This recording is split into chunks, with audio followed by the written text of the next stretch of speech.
Hello friends, स्वागत है आपका हमारे यूट्यूब चैनल द टीचर जी में। तो फ्रेंड्स, आज मैं लेकर आया हूँ अभ्यास सेट शिक्षण अभिरुचि से संबंधित, है ना। जैसे अभी बीएड डीएलएड का एग्ज़ाम होने वाला है 28 जुलाई को, तो उसी को ध्यान में रखते हुए मैं अभी सीरीज चला रहा हूँ अभ्यास सेट की, है ना। तो मैंने अभी 2-3 वीडियो अपलोड किया है। एक तो हिंदी का डाला है, कल मैंने अपलोड किया था फ्रेंड्स आपके विज्ञान पार्ट का। आज मैं डाल रहा हूँ शिक्षण अभिरुचि का। तो ऐसे ही हमारा जो क्रम है वो चलता रहेगा, ठीक है। तो ये डीएलएड और बीएड दोनों के लिए महत्वपूर्ण वीडियो है, क्योंकि शिक्षण जो टीचिंग एप्टीट्यूड है वो दोनों में समान रूप से आने वाली है ना। टीचिंग एप्टीट्यूड का जो पैटर्न है वो तो सेम ही रहता है ना। चाहे विज्ञान के प्रश्नों की बात करूँ तो जैसे प्रश्न देखने को मिलते हैं तो वो समान रूप से देखने को मिलते हैं, ठीक है। और मैं इसमें और आगे बढ़ते हुए आप लोगों को जो आने वाले सब्जेक्ट्स हैं वो भी कराने वाला हूँ। तो वीडियो के साथ आप अंत तक बने रहिए, चैनल के साथ लगातार जुड़े रहिए ताकि आपको अच्छे से बेनिफिट मिल पाए फ्रेंड्स, ठीक है। तो चलते हैं हम लोग अपने प्रश्नों की तरफ। तो हमारा पहला प्रश्न है फ्रेंड्स, जब एक शिक्षक को कक्षा में शिक्षण हेतु पाठ्य योजना की तैयारी करनी हो तो सिद्धांत रूप में उसे निम्नलिखित में से ध्यान रखना चाहिए। ऑप्शन है अनुमोदित पाठ्य पुस्तक की विषय वस्तु, पाठ्यक्रम गाइड, कक्षा के अध्यापन विषय में रुचि, या फिर द ऑप्शन है स्वयं के शिक्षण कौशल। आज का जो ऑप्शन है फ्रेंड्स वो ABCD में ना मिलके अ ब श द में है, ठीक है। तो थोड़ा कोऑपरेट कीजिएगा, क्योंकि हम लोगों को जो हैबिट रहती है ना वो उसी हिसाब से रहती है ना। जैसे अभी ABCD वाला क्रम हम लोग लगातार देखते आए हैं, तो वो ABCD ही ज़्यादा दिमाग कैच करता है ना। तो आज के जो क्वेश्चन का जो ऑप्शन है वो अ ब श द में है, ठीक है। तो पहले प्रश्न का जो सही उत्तर होने वाला है फ्रेंड्स वो होने वाला है ऑप्शन नंबर स, ठीक है। कक्षा की अध्यापन विषय में रुचि को ध्यान में रखते हुए एक शिक्षक को क्या करना है, पाठ्य योजना की तैयारी करनी होती है, ठीक है। मतलब आप ये समझिए कि मान लेते हैं जैसे आप शिक्षक बनते हैं, है ना। तो आपको छोटे छोटे बच्चे मिलेंगे, है ना। और जैसे मान लेते हैं आप जैसे डीएलएड वाले हैं तो आपको छोटे बच्चे मिलेंगे, है ना। और मिडिल स्तर के बच्चे मिलेंगे, है ना। तो उनका समझने की जो शक्ति रहती है वो रहती तो बहुत है, लेकिन उसके अनुरूप आप अपने आप को आपको ना पाठ्य योजना तैयार करना होता है ना, पढ़ाने जाने से पहले, ठीक। तो उसी बात को यहाँ पे बोला गया है। चलते हैं अगले प्रश्न की तरफ। राष्ट्रीय साक्षरता मिशन कार्यक्रम का संबंध है, ऑप्शन है प्राथमिक शिक्षा से, माध्यमिक शिक्षा से, उच्च शिक्षा से, या फिर प्रौढ़ शिक्षा, या फिर निरक्षरता उन्मूलन से। तो फ्रेंड्स, दूसरे प्रश्न का जो सही उत्तर होने वाला है वो होने वाला है ऑप्शन नंबर द, ठीक है। राष्ट्रीय साक्षरता मिशन का जो कार्यक्रम क्या है वो प्रौढ़ शिक्षा एवं निरक्षरता उन्मूलन से। प्रौढ़ शिक्षा से मतलब जो 14+ हैं, है ना, जिन्होंने शिक्षा ग्रहण नहीं की, या फिर जो साक्षर नहीं है, असाक्षर हैं, जो अपना नाम वाम नहीं लिख पढ़ पाते, तो उनके लिए कार्यक्रम चलाता है साक्षर भारत करके, है ना। तो उसी के बारे में ये चर्चा की गई है। चलते हैं अगले प्रश्न की तरफ। जब एक छात्र विषय विशेष को पढ़ने में अरुचि का प्रदर्शन करने लगे तो शिक्षा को तुरंत निम्नलिखित में से उपाय करना चाहिए। यहाँ पे का जो है वो फ्रेंड्स यहाँ पे प्रिंट नहीं हो पाया है ना, ये शिक्षक रहेगा। शिक्षक को तुरंत निम्नलिखित में से उपाय करना चाहिए। ऑप्शन है उसके गृह कार्य में कटौती, प्राचार्य से शिकायत, वास्तविक कारण की खोज, या फिर माता पिता से सलाह मशविरा। तो फ्रेंड्स, जैसे बहुत प्रकार के बच्चे आप लोगों को, जब आप टीचिंग लाइन में जाएंगे, शिक्षक बनेंगे, तो आपको बहुत प्रकार के जो स्टूडेंट हैं वो देखने को मिलेंगे, है ना। कोई तो आपकी बातों को इग्नोर करेगा, कोई आपकी बातों को ध्यान देगा, कोई इधर उधर देखेगा। हम लोग भी जब बचपन में थे, है ना, जब हम लोग भी पढ़ने जाते थे तो हमारे साथ भी वैसे ही होता था। हम लोग भी हमारा ध्यान भी इधर उधर रहता था, है ना। तो ये चलते रहता है, ये मतलब प्राकृतिक नेचुरल एक रूल है कह दिया जाए। तो उसके लिए आपको क्या करना होगा, क्या उपाय करना होगा, ये अपने को बताना है। तो तीसरे प्रश्न का जो सही उत्तर है फ्रेंड्स वो है ऑप्शन नंबर स है। वास्तविक कारण की हमको खोज करनी है ना। मान लेते हैं जैसे आप क्लास ले रहे हैं और कोई बच्चा आप जो पढ़ा रहे हैं, जो समझाना चाह रहे हैं, जो सिखाना चाह रहे हैं, उसकी तरफ ध्यान नहीं दे रहा है, तो आपको उस कारण को समझने की कोशिश करना है, ना कि आपको दो चार लगा देना है ना। थोड़ा सा ह्यूमैनिटी दिखाना है भाई। ठीक, चलते हैं अगले प्रश्न की तरफ।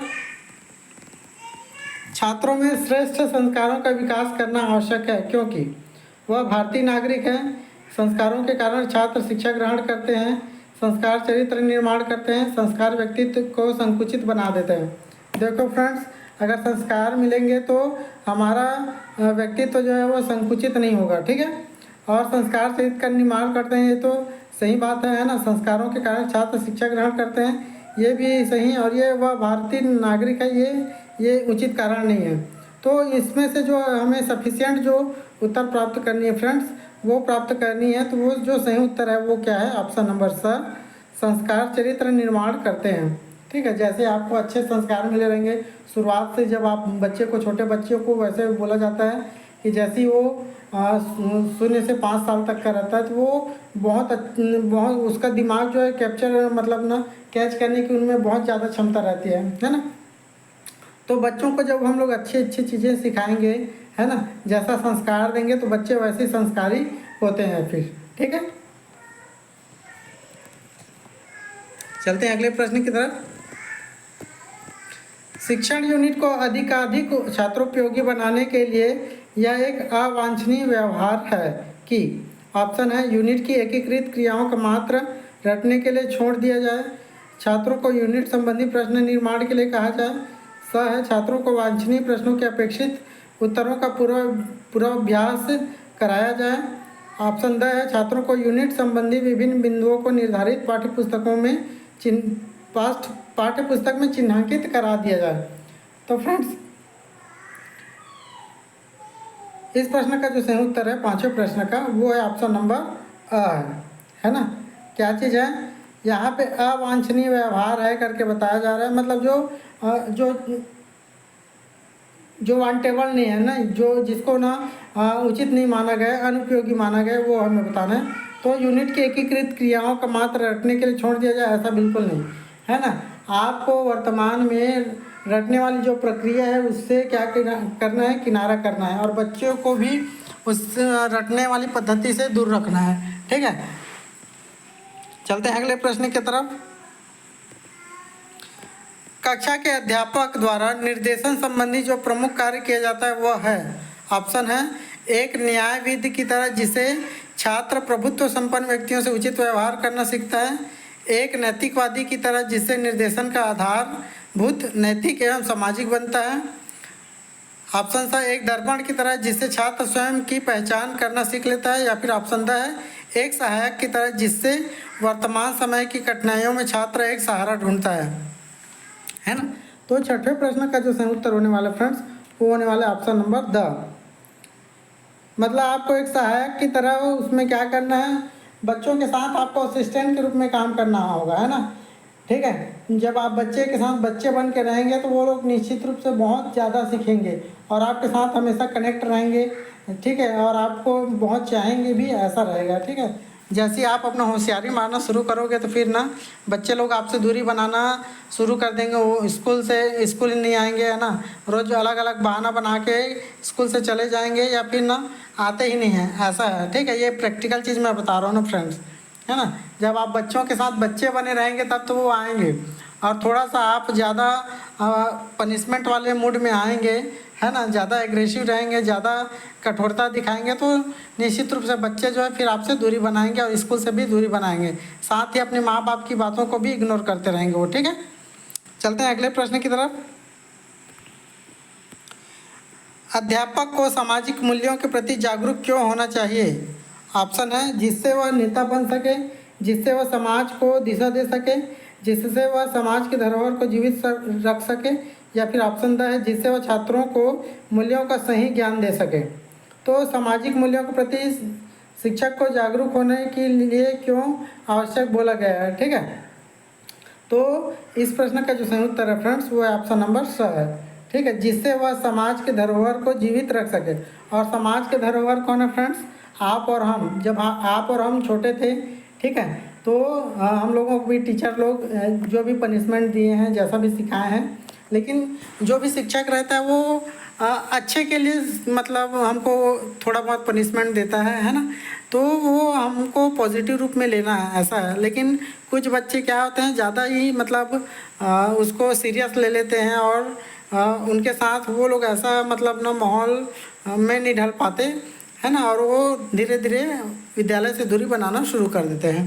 ठीक, चलते हैं अगले प्रश्न की तरफ। राष्ट्रीय एकता के लिए भाषा का समझना अत्यंत आवश्यक है, अतः ऑप्शन है शिक्षा के माध्यम से किसी प्राइमरी स्तर पर मातृभाषा के प्रयोग की स्वतंत्रता होनी चाहिए, बिल्कुल सही बात है। उत्तर भारत में दक्षिण भारत की भाषाओं के शिक्षण को अनिवार्य करना चाहिए, ठीक है, ये थोड़ा सोचेंगे इसको। राष्ट्रभाषा के लिए हिंदी को सरल व ग्राह्य बनाना चाहिए, ये भी सही है। और ऑप्शन द उपर्युक्त सभी। तो राष्ट्रीय एकता की बात की जा रही है फ्रेंड्स, है ना, तो 8वें नंबर का जो सही उत्तर होने वाला है वो उपर्युक्त सभी होने वाला है। ठीक, देखिए क्यों, क्योंकि मातृभाषा में यदि शिक्षा देंगे तो बच्चे आसानी से सीख पाएंगे, है ना। जैसे मान लेते हैं जो छोटे छोटे बच्चे रहते हैं, है ना, और मान लेते हैं वो अपने घर में, जैसे टमाटर की मैं उदाहरण दे रहा हूँ, तो कोई बच्चा है जो टोमेटो सीख के आ रहता है, कोई बच्चा टमाटर सीख के आ रहता है, कोई बच्चा जो है पताल सीख के आ रहता है ना। तो हमें मातृभाषाओं को ध्यान में रखना है ना। तो विशेष रूप से जो मैक्सिमम यूज़ होती है तो पताल वाली चीज़ें यूज़ होती है, पताल और टमाटर। टोमेटो तो बहुत दूर की रहती है ना। टोमेटो जहाँ पे अच्छे पढ़े लिखे लोग रहते हैं, है ना, तो वो लोग अपने बच्चों को ये टोमेटो है, पोटैटो है, ठीक, थोड़ा इंग्लिश का नॉलेज भी दे देते हैं। लेकिन जो जिनके यहाँ कम पढ़े लिखे लोग रहते हैं, है ना, तो उनके बच्चे थोड़ा सा क्या रहते हैं, इन चीज़ों को समझने में मतलब जानने में थोड़ा सा कठिनाई महसूस करते हैं, ऐसा है, क्योंकि उनसे कोई मतलब उनके बारे में चर्चा नहीं किए रहते ना, इसीलिए है। ठीक, तो इन चीज़ों को भी ध्यान में रखना बहुत ज़रूरी है। चलते हैं अगले प्रश्न की तरफ। 9वें नंबर का प्रश्न है, अध्यापक को विज्ञान पढ़ाते समय किस विधि का प्रयोग सबसे अधिक करना चाहिए? ऑप्शन है प्रोजेक्ट विधि, भाषण विधि, पाठ्य पुस्तक विधि या फिर पर्यटन विधि। तो फ्रेंड्स 9वें नंबर का जो सही उत्तर होने वाला है वो होने वाला है ऑप्शन नंबर आ। विज्ञान पढ़ाने की बात है तो आप प्रोजेक्ट वर्क दीजिए, है ना। जब आप बच्चों को करने के लिए देंगे, है ना, कि वो लोग करके देखेंगे, करके सीखेंगे, प्रैक्टिकल कराएंगे, प्रोजेक्ट उनको देंगे, तो वो उनके लिए विज्ञान जो है वो सहज हो जाएगा फिर, है ना। आप जैसे पुस्तक में रटाते रहेंगे, प्रैक्टिकल नहीं कराएंगे, प्रोजेक्ट वर्क नहीं देंगे, सर्वे के लिए नहीं देंगे, तो फिर वो लोग अच्छे से नहीं समझ पाएंगे। तो मेनली पर्यावरण जब आप देखेंगे, पहली से 5वीं तक और 6वीं से 8वीं तक की मैं बात कर रहा हूँ, तो मेनली उसमें जो है वो प्रोजेक्टिव वर्क ही अधिकता दिया हुआ है ना। चलते हैं अगले प्रश्न की तरफ। संपूर्ण भारत में साक्षरता हेतु जिस आंदोलन का गठन किया गया है उसका पूरा नाम है। ऑप्शन है साक्षरता समिति, प्रौढ़ शिक्षा समिति, भारत ज्ञान विज्ञान, संपूर्ण साक्षरता अभियान। तो संपूर्ण भारत में साक्षरता हेतु बात की जा रही, मतलब जो असाक्षर हैं, है ना, अपना नाम पढ़ लिख नहीं सकते, कम से कम जो भारत की शासन है ना, वो ये चाहती है कि कम से कम प्रत्येक व्यक्ति जो है अपना नाम पढ़ ले और लिख ले, है ना। तो ये साक्षरता का मुख्य उद्देश्य है फ्रेंड्स। तो इस प्रश्न का जो सही उत्तर होने वाला है वो होने वाला है ऑप्शन नंबर द, संपूर्ण साक्षरता अभियान। ठीक, चलते हैं अगले प्रश्न की तरफ। 11वें नंबर का प्रश्न है, निम्नलिखित में से कौन सी छात्रों की कक्षा व्यवस्था अनुपयुक्त है? ठीक है, तो छात्रों के लिए जो कक्षा व्यवस्था है वो कौन सी अनुपयुक्त है और कौन सा उपयुक्त है, ये ध्यान में रखने की बहुत ज़रूरत रहती है ना। तो ऑप्शन दिया हुआ है, छात्रों को उपस्थिति लेने के लिए सुविधा क्रम में बैठाना, छात्रों को परस्पर परिचय प्राप्त करने के क्रम में बैठाना, छात्रों में कक्षित दुर्व्यवहारों एवं अनुशासनहीनता को नियंत्रित करने के क्रम में बैठाना, या फिर ऑप्शन द है छात्रों को परीक्षा में नकल से बचाने के क्रम में बैठाना। तो फ्रेंड्स 11वें नंबर का जो सही उत्तर होने वाला है वो होने वाला है ऑप्शन नंबर स। ठीक है, छात्रों को कक्षा में दुर्व्यवहारों एवं अनुशासनहीनता को नियंत्रित करने के क्रम में बैठाना। ठीक है, जो छात्रों की कक्षा व्यवस्था का क्या है, अनुपयुक्त व्यवस्था है। ठीक है, ऐसा नहीं कि जो छात्र है जो ज़्यादा दुर्व्यवहार करता है, ठीक है, तो उनको अलग बैठाएं, जो अनुशासन है उनको अलग बैठाएं, ऐसा नहीं, बिल्कुल सबको समान रूप से हमको बराबर मानना है ना, क्या ऐसा नहीं कि जो बच्चा ज़्यादा जानता है तो उसको आगे बैठाएं, जो नहीं जानता उसको सबसे पीछे बैठाएं, जो ज़्यादा बदमाशी करता है उसको और पीछे बैठाएं, ऐसा नहीं। ठीक है, लगभग सबका जो स्थान है वो रोटेट करते रहें, ताकि किसी का जो स्थान है वो परमानेंट ना रहे कि नहीं सामने ये वाला डेस्क मेरा है तो मैं यहीं बैठूंगा, ऐसा नहीं होना चाहिए। तो रोटेशन में जब आप बैठाएंगे तो बच्चों को क्या लगेगा कि ये तो आज मैं यहाँ बैठा हूँ, कल वहाँ बैठूंगा, तो ये सबके साथ होता रहेगा, तो वो लोग जेलसी भी फील नहीं करेंगे एक दूसरे के साथ। ठीक है, चलते हैं अगले प्रश्न की तरफ। कक्षा में अधिक जोर इस बात पर दिया जाना चाहिए कि, ऑप्शन है, कक्षा के प्रत्येक छात्र की आवश्यकताओं की संतुष्टि हो सके, बिल्कुल सही बात है। संपूर्ण कक्षा की सामूहिक आवश्यकताओं की पूर्ति हो सके, ठीक, बहुत बढ़िया। ऑप्शन सा है विषय वस्तु के शिक्षण पर, या फिर ऑप्शन द अ एवं ब दोनों। तो फ्रेंड 12वें नंबर का जो सही उत्तर है वो है ऑप्शन नंबर ब। ठीक है, क्या आ जाएगा, संपूर्ण कक्षा की सामूहिक आवश्यकताओं की पूर्ति हो सके, इस बात पर कक्षा में अधिक जोर दिया जाना चाहिए, ना कि व्यक्तिगत आवश्यकताओं पर। ठीक है, चलते हैं अगले प्रश्न की तरफ। 13वें नंबर का प्रश्न है, स्पीयरमैन तथा थॉर्नडाइक द्वारा दिए गए बुद्धि सिद्धांतों में पारस्परिक संबंध वही है जो कि है। ऑप्शन है मात्रात्मक एवं गुणात्मक पक्षों में, मनोदैहिक तथा स्नायुविक पक्षों में, जन्मजात एवं अर्जित गुणों में, संस्कृति स्वतंत्र एवं संस्कृति युक्त परीक्षणों में। तो फ्रेंड्स 13वें नंबर का जो सही उत्तर होने वाला है वो होने वाला है ऑप्शन नंबर अ, मात्रात्मक एवं गुणात्मक पक्षों में। ठीक है, इन्होंने जो सिद्धांत दिए हैं उनका वही संबंध किसके साथ है, मात्रात्मक एवं गुणात्मक पक्षों के साथ। चलते हैं अगले प्रश्न की तरफ। 14वें नंबर का है, आधुनिक समय में माध्यमिक स्तर के विद्यालयों में निम्नलिखित में से किस पैटर्न के अनुसरण पर जोर दिया जा रहा है। ऑप्शन है दैनिक कालांश अवधि में वृद्धि की जाए, ऑप्शन ब छात्रों के कॉलेज समय को बढ़ाया जाए, ऑप्शन स है शिक्षण सत्र को बढ़ाया जाए, या फिर ऑप्शन द है उपर्युक्त सभी। तो फ्रेंड्स इस प्रश्न का जो सही उत्तर होने वाला है वो होने वाला है ऑप्शन नंबर द। देखो मैक्सिमम चांसेस रहती है जो उपर्युक्त सभी वाला ऑप्शन रहता है उसके सही होने की, है ना, क्योंकि जब आप क्वेश्चन पेपर देखते हैं तो इसमें 2-4 प्रश्न 100%, ठीक है, 2-4 प्रश्न उपर्युक्त सभी वाले आते ही हैं, तो उनमें से लगभग 90% संभावना रहता है, 90-95% की उपर्युक्त सभी वाला सही हो। ठीक है, तो ऐसे प्रश्नों को आप लोग बिल्कुल छोड़ेंगे नहीं, उसको जरूर अटेम्प्ट करेंगे। चलते हैं अगले प्रश्न की तरफ। एक उत्तम शिक्षक को निम्नलिखित कार्य करना चाहिए। ऑप्शन है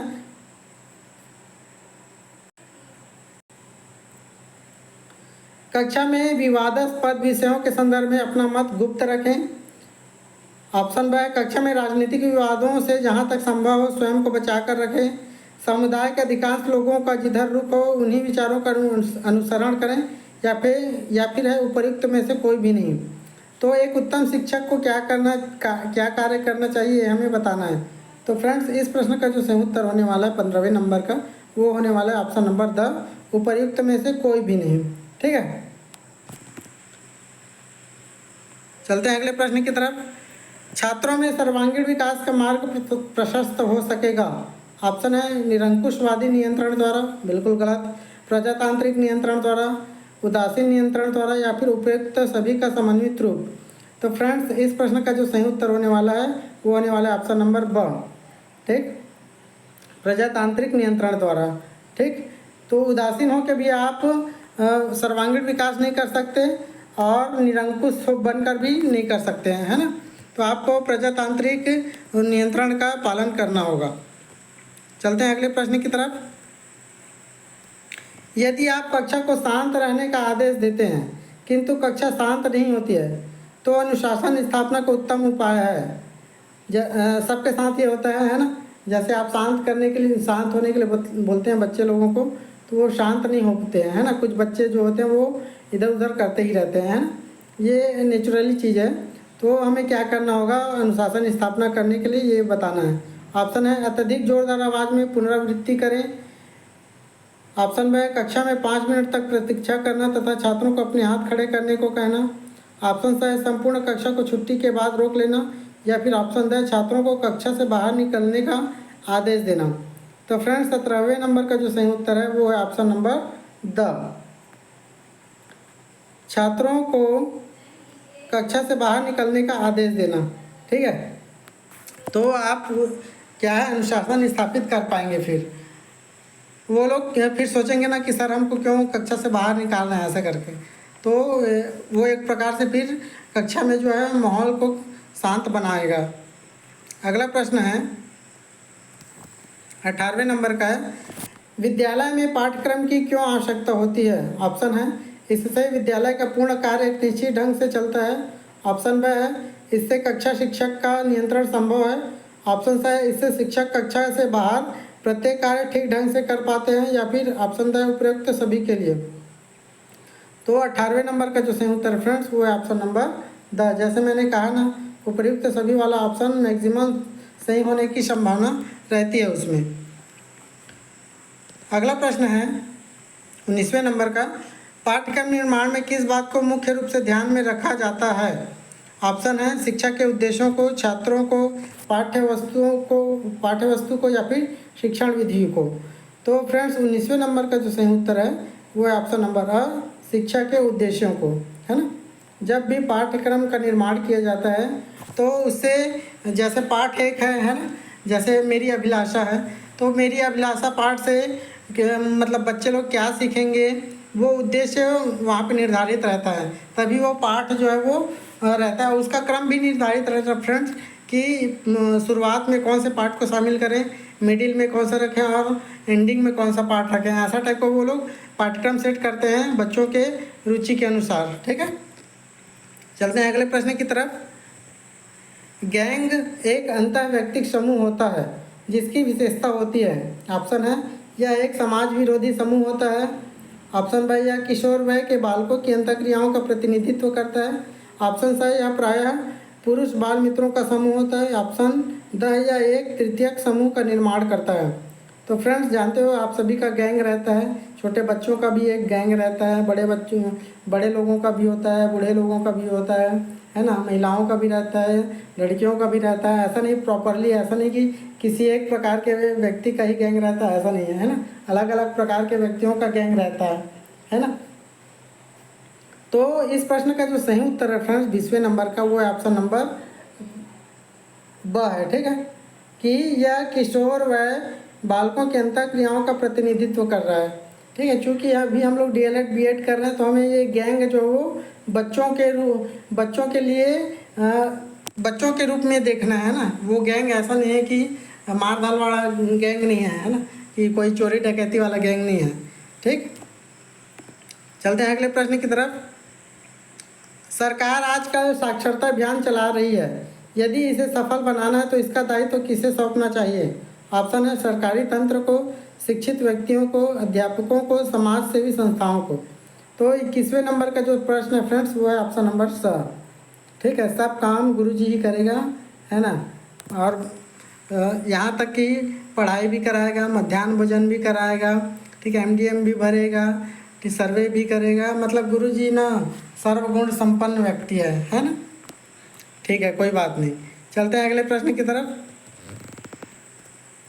आप जिस मोहल्ले में रहते हैं वहाँ के व्यक्ति शिक्षा ग्रहण करने के बारे में ज़्यादा सचेत नहीं हैं, आप ऐसी स्थिति में क्या करेंगे। ठीक, मतलब आपका एक मोहल्ला है लेकिन वहाँ पे ऐसे लोग रहते हैं जो शिक्षा के प्रति गंभीर नहीं हैं, तो आप क्या करेंगे ये बताना है। तो इस ओर कोई ध्यान नहीं देंगे। ऑप्शन ब प्रशासन के सहयोग से उन्हें स्कूल भेजेंगे, आप उनके बीच जाकर उनको शिक्षा के महत्व के बारे में समझाएंगे। या फिर ऑप्शन द उस क्षेत्र में विभिन्न विद्वानों का भाषण करवाएंगे। भैया भाषण करवाने से कुछ नहीं होता है ना, एक कान से सुनो दूसरे से निकाल देते हैं, फिर ऐसा है। तो 22वें नंबर का जो सही उत्तर होने वाला है फ्रेंड्स ऑप्शन नंबर स है। ठीक है, कि आप उनके बीच जाकर वो शिक्षा के महत्व को उनको समझाएंगे, तब जाके वो लोग जागरूक होंगे, है ना। भाषणबाजी से कुछ नहीं होता है, भाषणबाजी से केवल नेता बनते हैं, फिर ऐसा है। चलते हैं अगले प्रश्न की तरफ। प्राचीन काल में शिक्षण के संदर्भ में सर्वाधिक बल दिया जाता था। ऑप्शन है सामाजिक समायोजन की दृष्टि से उत्तम, छात्रों के परामर्श पर, छात्रों के रटे पाठों के श्रवण पर, छात्रों के अनुभवों को योजनाबद्ध करने पर। तो फ्रेंड्स 23वें नंबर का जो सही उत्तर है वो है ऑप्शन नंबर पुरानी पद्धति जो थी वो रटंत पद्धति थी, है ना।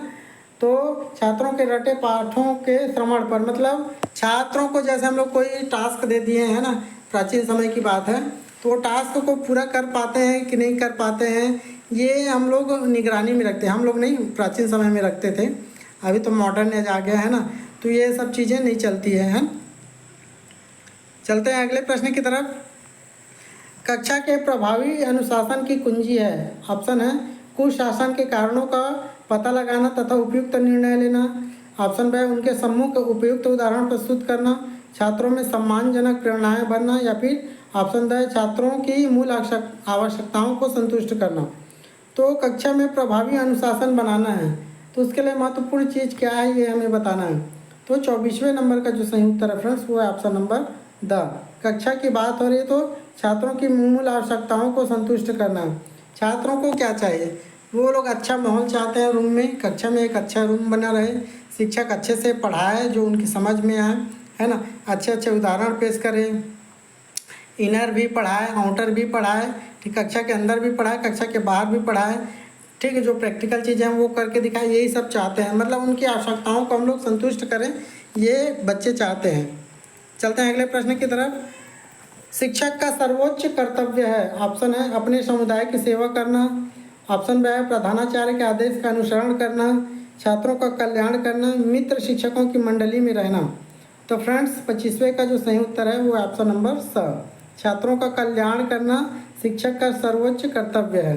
ठीक है, चलते हैं अगले प्रश्न की तरफ। भारत में माध्यमिक स्तर की शिक्षा का सबसे शिक्षा लिखा है फ्रेंड्स, ये शिक्षा नहीं है, ये एक्चुअल में ये शिक्षा है। ठीक है, थोड़ा ये त्रुटि प्रिंट हुई है, ये शिक्षा है। ठीक, तो भारत में माध्यमिक स्तर की शिक्षा का सबसे दुर्बल पहलू है।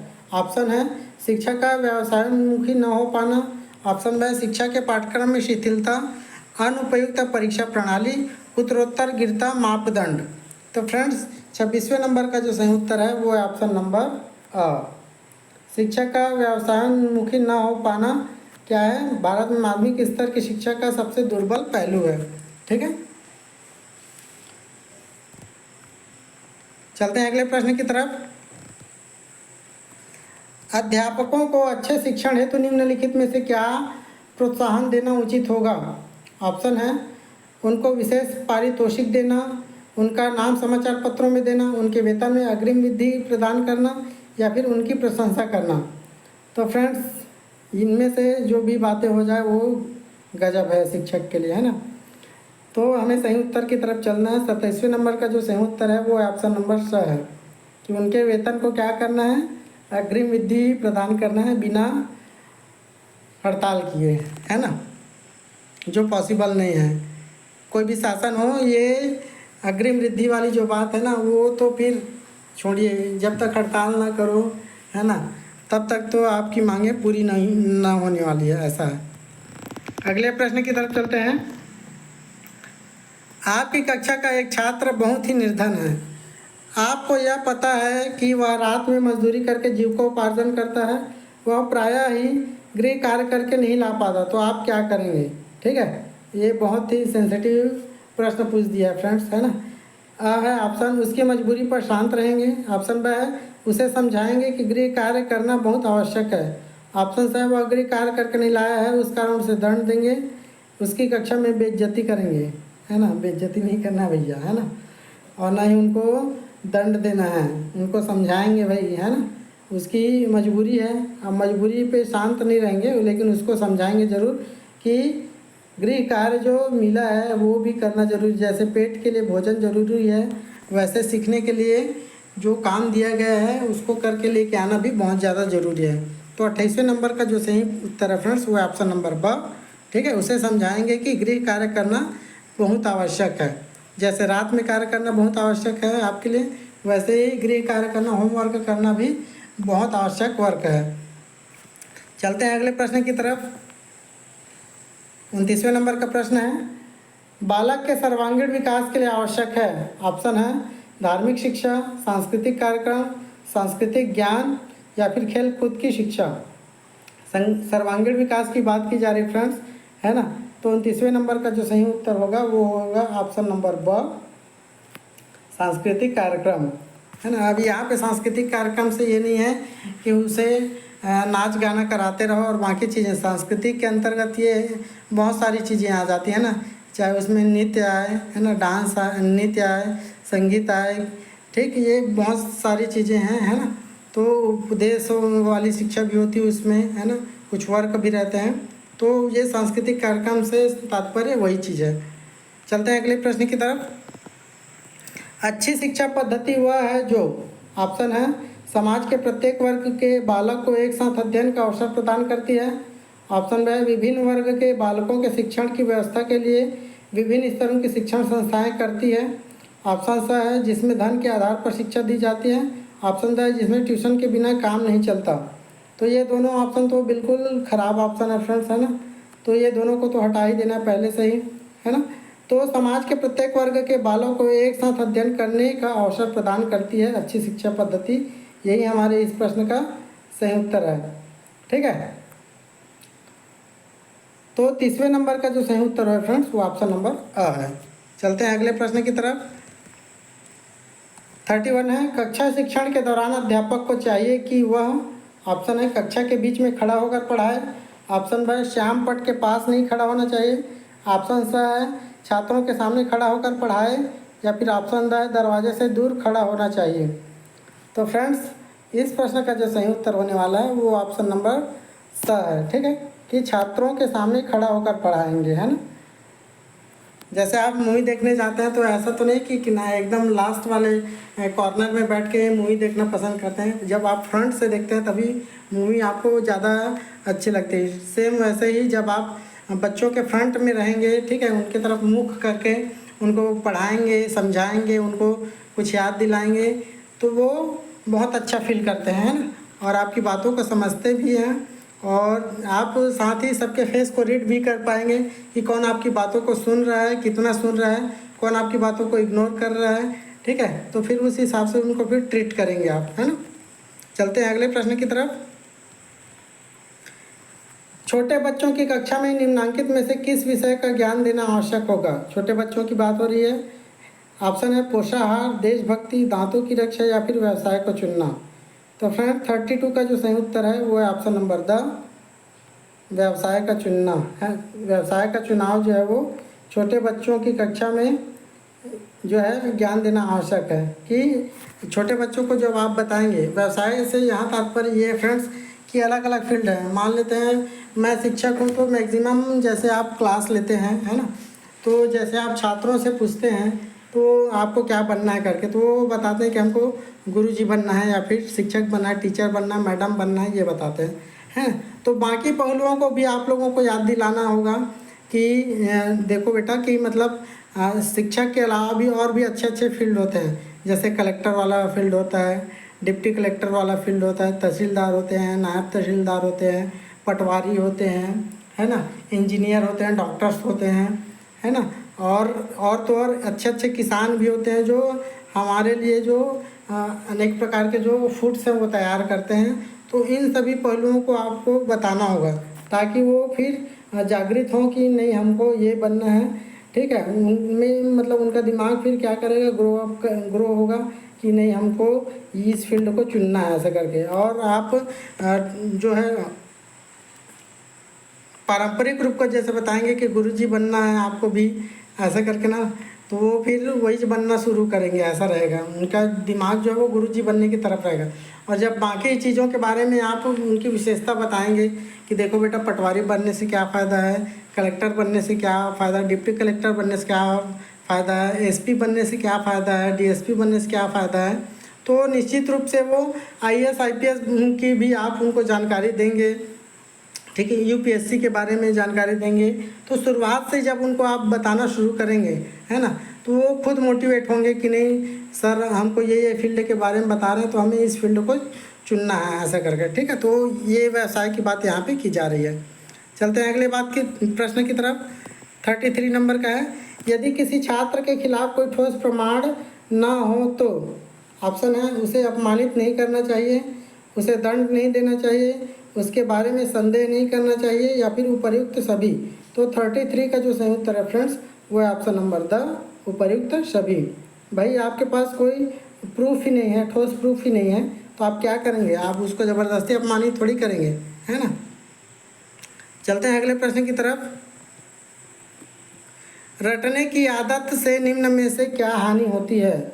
ऑप्शन है बुद्धि कुंठित होती है, व्यक्तित्व का सही विकास नहीं होता, मौलिक चिंतन में बाधा पड़ती है, या फिर ऑप्शन द है पाठ के अतिरिक्त और कुछ पढ़ने की रुचि पैदा नहीं होती है।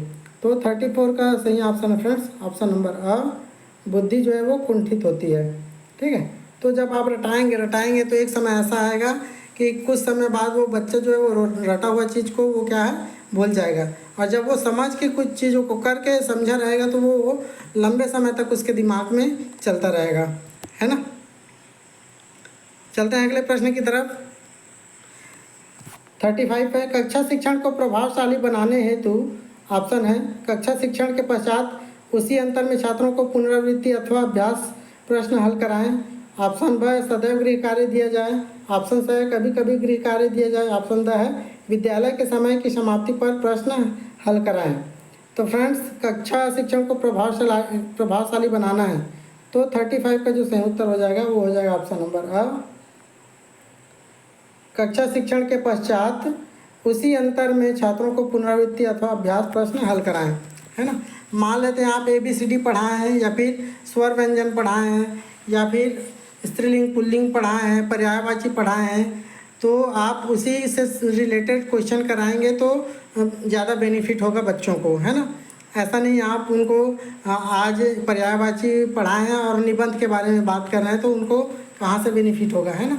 तो जिस टॉपिक के बारे में पढ़ा रहे हैं तो उसी से संबंधित प्रश्न हल करवाएं। ठीक, चलते हैं अगले प्रश्न की तरफ। निम्नलिखित में से कौन सी विधि छात्रों को सीखने में अधिक लाभप्रद होती है? ऑप्शन है भाषण विधि, करके सीखने की विधि, प्रदर्शन विधि, या फिर वार्तालाप विधि। तो छात्रों के सीखने की जो बात है फ्रेंड्स वो ज़्यादा लाभप्रद कब होगी? जब वो करके सीखेंगे, है ना।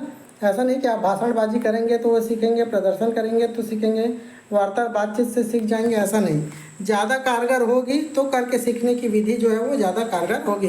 तो 36 का सही उत्तर होगा वो ऑप्शन होगा ब। ठीक है, चलते हैं अगले प्रश्न की तरफ। समूह अधिगम में छात्रों की आवश्यकताएं होती है। ऑप्शन है समूह प्रशंसा प्राप्त करना, कार्य को समान रूप से वितरित करना, व्यक्तिगत मत की उपेक्षा करना, ऑप्शन है नेता को अनुयायियों से पृथक करना।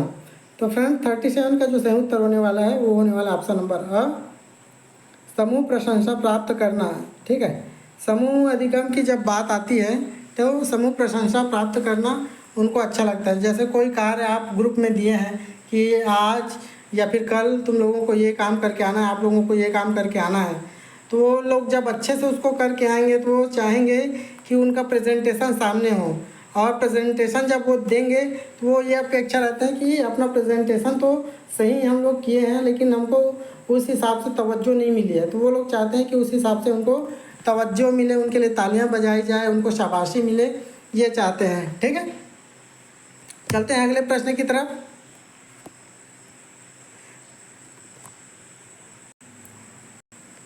शिक्षक के रूप में आप बच्चों में स्वाध्याय की आदत का विकास किस प्रकार करेंगे? ऑप्शन है बालकों को नया साहित्य उपलब्ध कराकर जो कि पढ़ने में रुचिकर हो।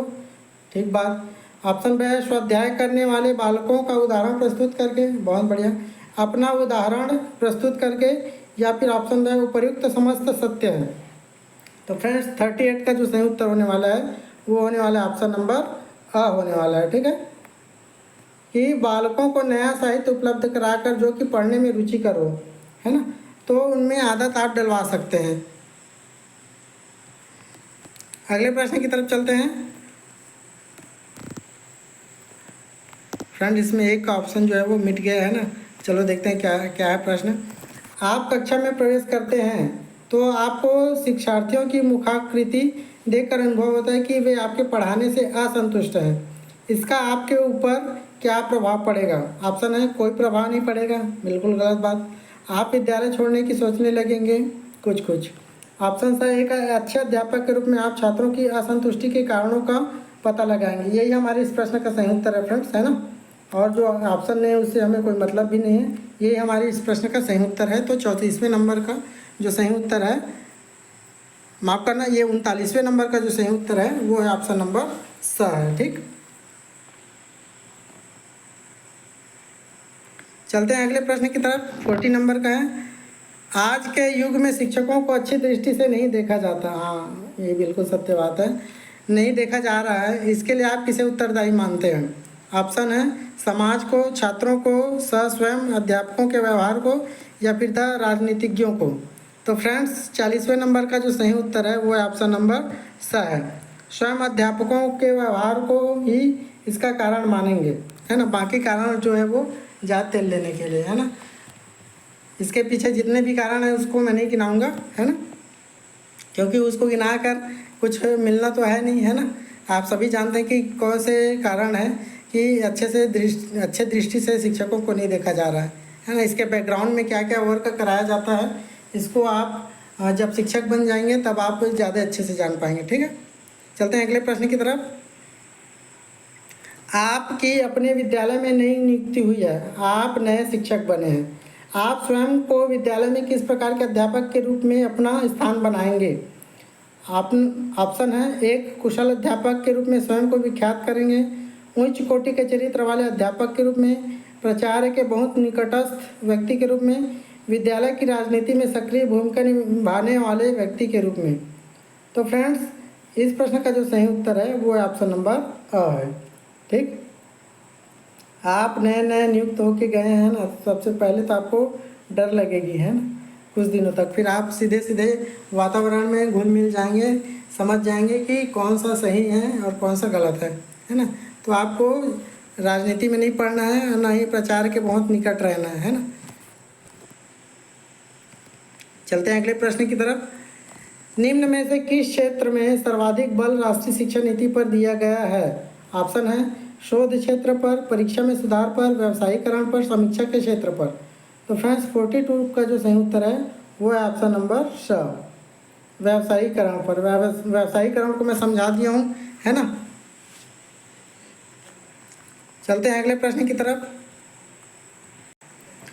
शिक्षण में छात्रों के अनुभवों के स्थायित्व के लिए अध्यापन में प्रयोग किया जाता है।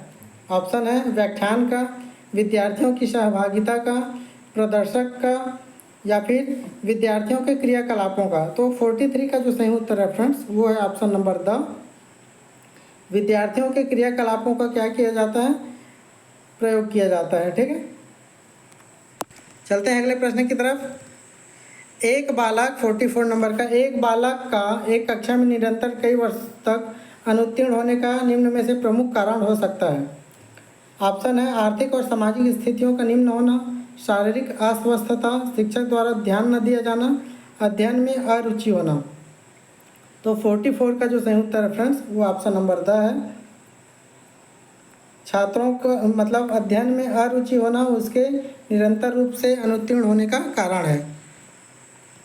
45 का है विद्यार्थी के अधिगम का मूल्यांकन प्रमुख रूप से होना चाहिए। ऑप्शन है सतत एवं व्यापक प्रक्रिया से, प्रत्येक सत्र के अंत से, प्रत्येक पाठ के अंत में, वार्षिक प्रक्रिया से। तो फ्रेंड्स 45 का जो सही उत्तर है वो है ऑप्शन नंबर अ, सतत एवं व्यापक मूल्यांकन के द्वारा। अगला प्रश्न है सृजनात्मकता का अति आवश्यक भाग निम्नलिखित में से है। ऑप्शन है तार्किकता, चिंतन, संवेदना, कल्पना। तो फ्रेंड्स 46 का जो सही उत्तर है वो है ऑप्शन नंबर द, कल्पना।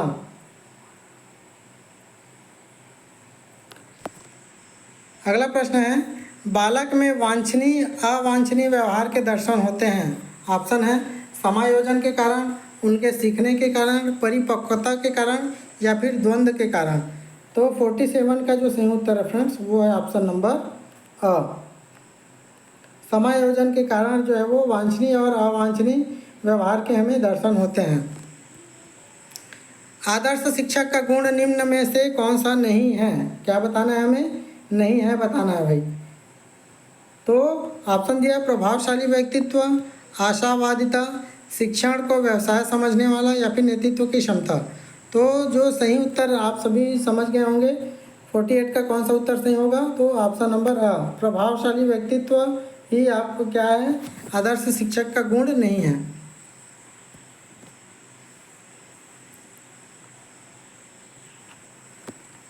चलते हैं अगले प्रश्न की तरफ। संप्रेषण एक ऐसी प्रक्रिया है जिसके अंतर्गत दो व्यक्तियों के मध्य ऑप्शन है अनुभवों का आदान प्रदान किया जाता है, ठीक है, यह अनुभवों का पृष्ठ पोषण करती है, ये भी ठीक है। अप्रत्यक्ष वार्तालाप किया जाता है, अप्रत्यक्ष तो नहीं होगा, है ना। द संबंधों को सुदृढ़ बनाती है या समाप्त करती है। तो 49 का जो सही उत्तर है फ्रेंड्स वो है ऑप्शन नंबर अ, अनुभवों का आदान प्रदान किया जाता है संप्रेषण के द्वारा, है ना। जब आप कन्वर्सेशन करते हैं, है ना, बातचीत करते हैं, तो क्या करते हैं, अपने अनुभव को आदान प्रदान करते हैं कि आज मेरे साथ ये हुआ, ठीक है, वो मेरे को ऐसा बोल रहा था, वो मतलब तरह तरह के जो भी आपके अनुभव रहते हैं उसको आप शेयर करते हैं एक दूसरे के साथ में।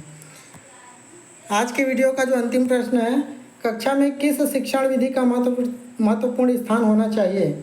ऑप्शन है समूह वाद विवाद, व्याख्यान, इकाई या फिर विचार गोष्ठी।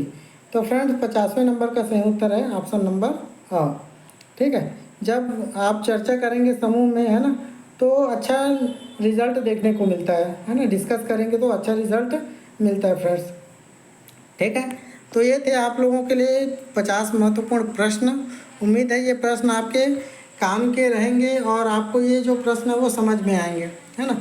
जो भी बातें रहेंगी वो ज़रूर कमेंट के माध्यम से शेयर करिएगा और वीडियो पसंद आएगी तो वीडियो को लाइक ज़रूर करिएगा फ्रेंड्स, है ना, क्योंकि मैं देखता हूँ इतना मेहनत करने के बाद वीडियो जब बनाया जाता है तो गिना चुना ही लाइक मिलता है। मतलब मैं जो मेहनत कर रहा हूँ वो अच्छा मेहनत नहीं है ना, क्योंकि देखने के बाद भी आप लोग एक थंब थोड़ा सा ज़रूरी है ना, लाइक करने के लिए। तो लाइक ज़रूर किया कीजिए फ्रेंड्स, है ना। यही अपेक्षा करता है कोई भी यूट्यूबर जो रहता है वो। और मैं आप ही लोगों के लिए वीडियो बना रहा हूँ, आप लोग सक्सेस हों इसीलिए वीडियो बना रहा हूँ, है ना। तो कम से कम एक लाइक तो मेरे को भी चाहिए, है ना। तो मिलते हैं फिर नेक्स्ट वीडियो। यदि आप हमारे चैनल के साथ नहीं जुड़े, हमारे टेलीग्राम चैनल, हमारे व्हाट्सएप ग्रुप के साथ, तो लिंक मैं इस डिस्क्रिप्शन में डाल दूँगा। आप वहाँ से जाके बिल्कुल हमारे ग्रुप से जुड़ सकते हैं, ठीक है फ्रेंड्स। और जो भी बातें रहेंगी कमेंट के माध्यम से ज़रूर शेयर करिएगा फ्रेंड्स, ठीक है। ऐसी वीडियो के लिए आप हमारे चैनल द टीचर जी के साथ बने रहिए। तब तक के लिए धन्यवाद।